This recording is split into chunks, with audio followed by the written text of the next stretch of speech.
বিরাজ একজন ফটোগ্রাফার যে তার 6 বছরের মেয়ে মাহিকে ভীষণ ভালোবাসে। মাহি সবসময় নিজের মায়ের গল্প শোনার জেদ করত, কিন্তু বিরাজ সবসময় সেই বিষয়টা এড়িয়ে যেত। একদিন বিরাজ মাহিকে বলে সে যদি ক্লাসে প্রথম হয় তবেই মায়ের গল্প শোনাবে। মাহি অনেক পরিশ্রম করে ক্লাসে প্রথম হয়ে গেল, কিন্তু অতীতের তিক্ত স্মৃতির ভয় থেকে বিরাজ নিজের দেওয়া কথা রাখলো না। এতে রাগ করে মাহি তার কুকুর পল্টুকে নিয়ে বাড়ি থেকে বেরিয়ে যায়। পথে তার দেখা হয় ইয়াশ নামের এক মেয়ের সঙ্গে। ইয়াশ তাকে পানি দেয় এবং এক দুর্ঘটনা থেকে রক্ষা করে। ইয়াশ বিরাজকে ফোন করে সব জানায়।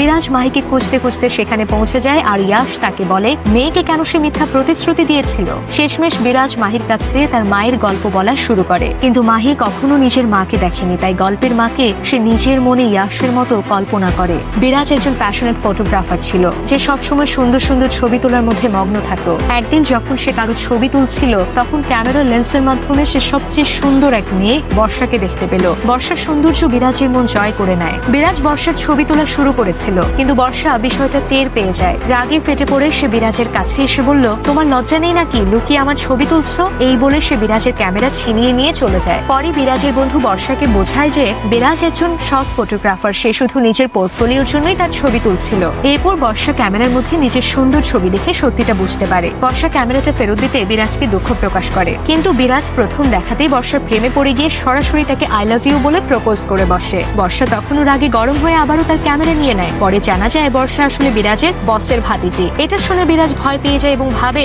এবার তো চাকরিটা গেছে। কিন্তু বর্ষা অভিযোগ করতে নয়, বরং ক্যামেরা ফেরত দিতে এসেছিল। সে বিরাজকে বলল, আমার ছবিটা প্রিন্ট করে দিও, তবে প্রেম আর বিয়েতে আমার কোনো বিশ্বাস নেই, চাইলে আমরা শুধু বন্ধু হতে পারি।